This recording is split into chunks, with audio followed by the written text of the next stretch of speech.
Hello friends, welcome to my YouTube channel the web education. So friends, এই মুহূর্তে একটা গুরুত্বপূর্ণ তথ্য আপনাদের সামনে শেয়ার করব। সেটা হচ্ছে এসএসসি 26,000 যে চাকরি বাতিল মামলা সেটার তথ্য নিয়ে।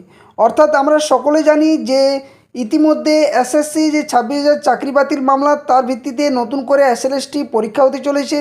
সেখানে শুধুমাত্র যোগ্য এবং নতুন ক্যান্ডিডেটরাই পরীক্ষা দিতে পারবে। কিন্তু তার আগে অনেকেই কিন্তু একটা বিষয় নিয়ে সহমত পোষণ করবেন এই ভিডিওর মধ্যে দিয়ে।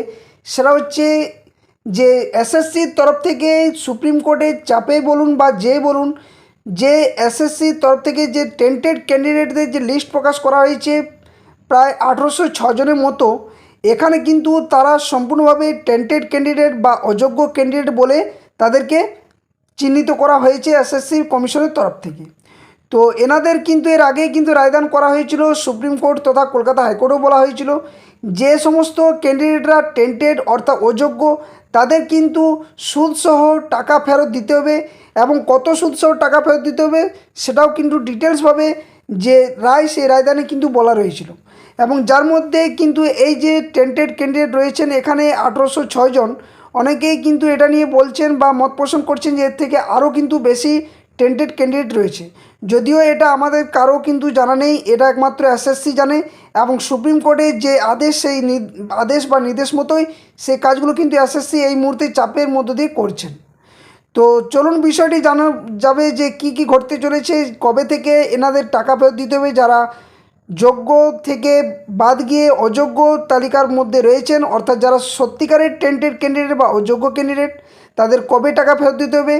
ক্লাস 9, 10 এবং 11, 12 এই যে দুটো বিভাগের মধ্যে যে সমস্ত টেন্টেড ক্যান্ডিডেট রয়েছেন তাদের কত করে টাকা ফেরত দিতে হবে, আর কি কি পদক্ষেপ নিতে চলেছে এই যোগ্যদের জন্য কলকাতা হাইকোর্ট, সুপ্রিম কোর্ট তথা কমিশন এসএসসি, তার ডিটেলস তথ্য আপনার সামনে তুলে ধরার চেষ্টা করব। তো অবশ্যই কেউ ভিডিওটি স্কিপ না করে শেষ পর্যন্ত দেখবেন। আর যারা চ্যানেল নতুন আছেন অবশ্যই চ্যানেলটি সাবস্ক্রাইব করে পাশে থাকা বেল নোটিফিকেশন করবেন, যাতে করে সমস্ত ধরনের নিউজ, কেস আপডেট, নোটিফিকেশন তথ্য আপনার সামনে যথাসময়ে নোটিফিকেশন আকারে পৌঁছে যায়। সাথে সাথে ভিডিওটা লাইক করবেন, শেয়ার করবেন, আর হাইপ বাটনটা অবশ্যই ক্লিক করবেন। তো সমস্ত তথ্য আপনার সামনে তুলে ধরার চেষ্টা করব।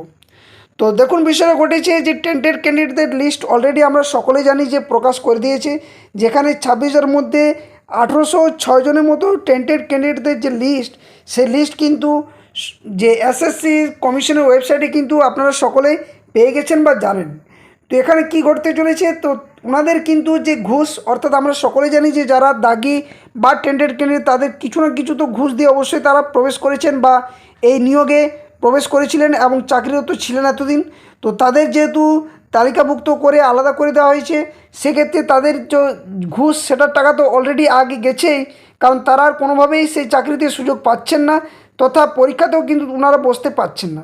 সেক্ষেত্রে তাদের আগে যে টাকা গেছে সেটা তো গেছে, সাথে সাথে যে সুপ্রিম কোর্ট তথা কলকাতা হাইকোর্টের যে আদেশ বা নির্দেশ রয়েছে যে সুদসহ টাকা ফেরতের ব্যাপারটা, সেটার হিসেবটা আপনার সামনে একটু তুলে ধরার চেষ্টা করছি। তো কলকাতা হাইকোর্টে সাম্প্রতিক রায়ে কেবল প্রায় 26,000 চাকরি বাতিল হয়নি, অবৈধভাবে নিযুক্তদের উপর নেমে এসেছে এক বিপুল আর্থিক বিপর্যয়ের খাড়া। দুর্নীতির মাধ্যমে পাওয়া চাকরির জন্য তাদের এখন সুদসহ লক্ষ লক্ষ টাকা ফেরত দিতে হবে।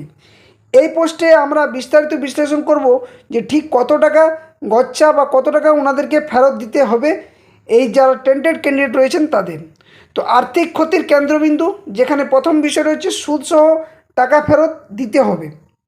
তো আদালতের নির্দেশ অত্যন্ত স্পষ্ট ছিল কি না, 2016 সালের প্যানেলে যারা অবৈধভাবে চাকরি পেয়েছিলেন তাদের 2019 সাল থেকে পাওয়া সম্পূর্ণ বেতন 12% অর্থাৎ 12% বার্ষিক সুদসহ কোষাগারে ফেরত দিতে হবে। অর্থাৎ রাজ্য সরকারকে এই টাকা কিন্তু কোষাগারে ফেরত দিতে হবে এই সমস্ত যারা টেন্টেড ক্যান্ডিডেট বা অযোগ্য ক্যান্ডিডেট।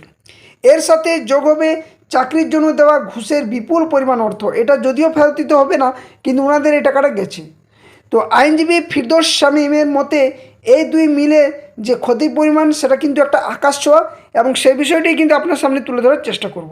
তো আসুন, দুটি ভিন্ন পদের অর্থাৎ নবম দশম শ্রেণী এবং একাদশ দ্বাদশ শ্রেণী যে সমস্ত শিক্ষক শিক্ষিকা বা যে গ্রুপ সি, গ্রুপ ডি বিভিন্ন পোস্টে যারা চাকরিরত ছিলেন, যারা টেন্টেড ক্যান্ডিডেট তাদের কত টাকা ফেরত দিতে হবে সেটা আমরা হিসেবটা একটু জেনে নেব।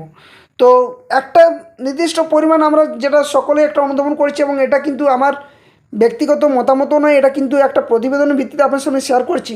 সেটা হচ্ছে ঘুষের পরিমাণটা যেটা, তো চাকরি পাওয়ার জন্য যারা নবম দশম শ্রেণী তাদের কিন্তু আশা করছি যে প্রত্যেকেই গড়ে 10 থেকে 12 লক্ষ টাকা ঘুষ দিতে হয়েছিল সেই মুহূর্তে, অর্থাৎ 2016 যে চাকরি যারা করছিলেন তাদের। এবং গৃহীত যেটা বেতন, দ্বিতীয় নম্বর যে বিষয়টা সেটা হচ্ছে 2019 সাল থেকে 2024 পর্যন্ত, 2019 সালের মার্চ থেকে 2024 সাল পর্যন্ত একজন নবম দশম শ্রেণীর শিক্ষক মোট বেতন পেয়েছেন প্রায় কিন্তু 24 লক্ষ টাকার মতো। তো এখানে দুটো বিষয়, একটা হচ্ছে 10 থেকে 12 লক্ষ টাকা অলরেডি ওনাদের গেছে, সাথে সাথে প্রায় 24 লক্ষ টাকার মতো ওনারা কিন্তু 2019 সালের মার্চ থেকে 2024 সাল পর্যন্ত এই বেতনটা ওনারা ভোগ করেছেন। তো এক্ষেত্রে ওনাদেরকে কী করতে হবে না, এই যে 24 লক্ষ টাকা এটার কিন্তু সুদসহ তাদেরকে ফেরত দিতে হবে। তো ফেরতযোগ্য তাহলে মোট অর্থ কত দাঁড়াচ্ছে, তো যেহেতু গৃহীত বেতন এখানে হচ্ছে 24 লক্ষ টাকা, এবং তার উপর যদি 12% সুদ হয়, তাহলে চূড়ান্ত যে আর্থিক ক্ষতি সেটা সব মিলিয়ে, অর্থাৎ ঘুষের টাকা এবং সুদসহ যে ফেরতযোগ্য যে বেতন ধরে এদের যে মোট ক্ষতির পরিমাণটা দাঁড়াচ্ছে সেটা হচ্ছে প্রায় 34 লক্ষ টাকার মতো।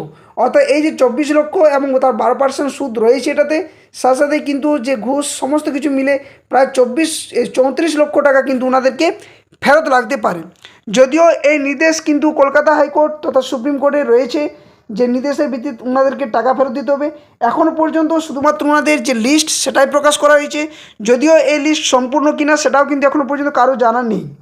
তো এই লিস্টের ভিত্তিতে ওনাদের কিন্তু কথা মতো বা রায় যেটা রয়েছে হাইকোর্টের বা সুপ্রিম কোর্টের, সে রায় মোতাবেক ওনাদের কিন্তু টাকাও ফেরত দিতে হতে পারে। এবং এই যে নির্দেশ সেটা যে কোনো মুহূর্তে যে কোনো দিন কিন্তু টাকা ফেরতের নোটিশ প্রকাশিত হতে পারে। এবার কিন্তু আমরা জানবো একাদশ দ্বাদশ শ্রেণীর শিক্ষক শিক্ষিকাদের জন্য কত টাকা ফেরত লাগতে পারে। তো ঘুষের যেটা পরিমাণ সেটা হচ্ছে এই পদের জন্য প্রায় 10 থেকে 12 লক্ষ টাকা ঘুষ দিতে হয়েছিল। দ্বিতীয় হচ্ছে বেতন তাহলে কত গৃহীত, তো 2019 সাল থেকে যে মার্চের 2024 পর্যন্ত একজন একাদশ দ্বাদশ শ্রেণীর শিক্ষক মোট বেতন পেয়েছেন প্রায় 26 লক্ষ টাকা। তো ফেরতযোগ্য বেতনের যে মোট অর্থ সেটা কত, প্রায় 26 লক্ষ, এবং তার উপর কিন্তু 12% আরও সুদ রয়েছে। তো সব মিলিয়ে প্রায় এখানে 34 লক্ষ টাকা অবশ্যই দাঁড়াচ্ছে, এবং সুদসহ যে বেতন সেটা তো আলাদা রয়েছে, সুদটা সেটাও কিন্তু লাগবে। তো এক্ষেত্রে দুর্নীতির দিক থেকে আরও অন্যান্য কী কী দিক ওনাদেরকে মানে ওনারা বঞ্চিত হতে পারেন সেটাও কিন্তু আপনার সামনে একটু তুলে ধরার চেষ্টা করছি। তো এই যে বিপুল পরিমাণ যে আর্থিক ক্ষতির পাশাপাশি কেলেঙ্কারির আরও কয়েকটি গুরুত্বপূর্ণ দিক রয়েছে যা রাজ্যের শিক্ষা ব্যবস্থাকে নাড়িয়ে দিয়েছে। কী কী, একটা হচ্ছে 26,000 যে চাকরি বাতিল মামলা, এক্ষেত্রে 2016 সালের সম্পূর্ণ এসএসসি প্যানেল বাতিল হওয়ায় রাজ্যের শিক্ষাক্ষেত্রে একটি বড় কিন্তু শূন্যতা তৈরি হয়েছে এই মুহূর্তে। কারণ এতজনের শিক্ষক শিক্ষিকা যারা যোগ্য তাদেরও কিন্তু চাকরি গেছে অলরেডি, এবং ওনারা কিন্তু নতুনভাবে পরীক্ষাতে বসবেন, আর ওনাদের যে কর্ম যে জীবন সেটা কিন্তু ডিসেম্বর পর্যন্তই ছিল। তারপর কিন্তু নতুন করে আবার পরীক্ষাতে ওনাদেরকে পাশ করে তবেই ওনারা চাকরিতে কিন্তু যোগদান করতে পারবেন। তো এক্ষেত্রে যেহেতু একটা শিক্ষা মহলে বা প্রত্যেকটা স্কুলে যে শিক্ষকের যে শূন্যতা বা ঘাটতি সেটা কিন্তু অলরেডি আমরা জানি দেখা গিয়েছে। সাথে সাথে দাগি অযোগ্যদের যে তালিকা সেখান থেকে কী তথ্য উঠে আসছে, তো এই যে এসএসসি এখনও পর্যন্ত 18,600 জনের একটি যে তালিকা প্রকাশ করলেও আইনজীবীদের মতে আসল সংখ্যা কিন্তু প্রায় 6,000-এর মতো ছাড়িয়ে যেতে পারে বলে মনে করা হচ্ছে। তো ভবিষ্যৎ অন্ধকার নিয়ে এখানে কী বলা হচ্ছে অযোগ্যদের, তো আদালত স্পষ্ট জানিয়েছে যে এই অযোগ্য ব্যক্তিরা ভবিষ্যতে আর কোনো নিয়োগ প্রক্রিয়ায় অংশগ্রহণ করতে পারবেন না, যা তাদের কেরিয়ারের একটি পূর্ণচ্ছেদ কিন্তু টেনে দিয়েছে বলেও মনে করা হচ্ছে। কারণ এই যে যারা টেন্টের বা অযোগ্য ক্যান্ডিডেট তারা কোনোভাবেই আর কোনো পরীক্ষাতে বসার অনুমতি পাবেন না বলে একটা সুপ্রিম কোর্টও রায় রয়েছে, সাথে সাথে কলকাতা হাইকোর্টও বলে দেওয়া হয়েছে, এবং যে সুদসহ টাকা ফেরত সেটাও কিন্তু লাগবে। সেক্ষেত্রে আরেকটা বিষয়, যদিও এই বিষয়টা ভিডিওর মধ্যে দিয়ে তুলে ধরাটা উচিত নয়, কিন্তু আপনার সামনে তুলে ধরছি, সেটা হচ্ছে রাজনৈতিক একটা যোগসূত্র নিয়ে। তো অভিযুক্তদের তালিকায় কিন্তু আপনারা সকলেই জানেন যে শাসক এবং বিরোধী উভয় দলের নেতাদের আত্মীয়দের নাম থাকায় দুর্নীতির যে একটা গভীরতা এবং এর যে রাজনৈতিক বিস্তার সেটা কিন্তু সকলে আমরা জানি অতপ্রতভাবে যে একটা স্পষ্ট হয়ে গেছে। তো এই রায়ের ভিত্তিতে একটি দুর্নীতিগ্রস্ত যে নিয়োগ প্রক্রিয়াকে বাতিল করেনি, বরং এটি ভবিষ্যতের জন্য একটি কঠোর কিন্তু বার্তাও দিয়েছে যে দুর্নীতির ফল শেষ পর্যন্ত যে ভয়াবহ হতে পারে এবং শেষ পর্যন্ত যে টাকা ফেরত দিতে হতে পারে সেটাও কিন্তু এই মুহূর্তে দাঁড়িয়ে একটা বোঝা যাচ্ছে। যদিও এখনও পর্যন্ত টাকা ফেরতের ব্যাপারে এসএসসি বা সুপ্রিম কোর্টের তরফ থেকে কোনো সেরকম নির্দেশ দেওয়া হয়নি, এই নির্দেশ সেটা কিন্তু অলরেডি আগে দেওয়া হয়েছে, নোটিফিকেশান আকারে কোনো কিন্তু এখনও পর্যন্ত প্রকাশ করা হয়নি। তো কবে টাকা ফেরত দিতে হবে সেটা কিন্তু এখনও ঠিক হয়নি। আশা করছি খুব দ্রুততার সাথে, যেহেতু লিস্ট পাবলিশ করে দিয়েছে, সাথে সাথে টাকাও কিন্তু ফেরত লাগবে, এটাও কিন্তু স্পষ্টভাবে বোঝা যাচ্ছে বা একটা আভাস পাওয়া যাচ্ছে। তো দেখা যাক কত টাকা ফেরত লাগে এবং কী নির্দেশ আসছে বা কী নোটিফিকেশান আসছে, সেটা কিন্তু এখন দেখার বিষয়। তো অবশ্যই পরবর্তী আপডেট আপনার সামনে তুলে ধরার চেষ্টা করব। যে কোনো ধরনের news update, notification, case update, তার জন্য বলবো ভিডিওটি অবশ্যই লাইক করুন, শেয়ার করুন, আর চ্যানেলটি অবশ্যই সাবস্ক্রাইব করে পাশে থাকবেন সমস্ত ধরনের নিউজ, কেস আপডেট পাওয়ার জন্য। তো ভিডিওটা এখানে শেষ করছি, আবার কোনো একটা নতুন ভিডিও নিয়ে আপনাদের সামনে হাজির হব। ততক্ষণের জন্য ধন্যবাদ। জয় হিন্দ। সকলে সুস্থ থাকুন, ভালো থাকুন।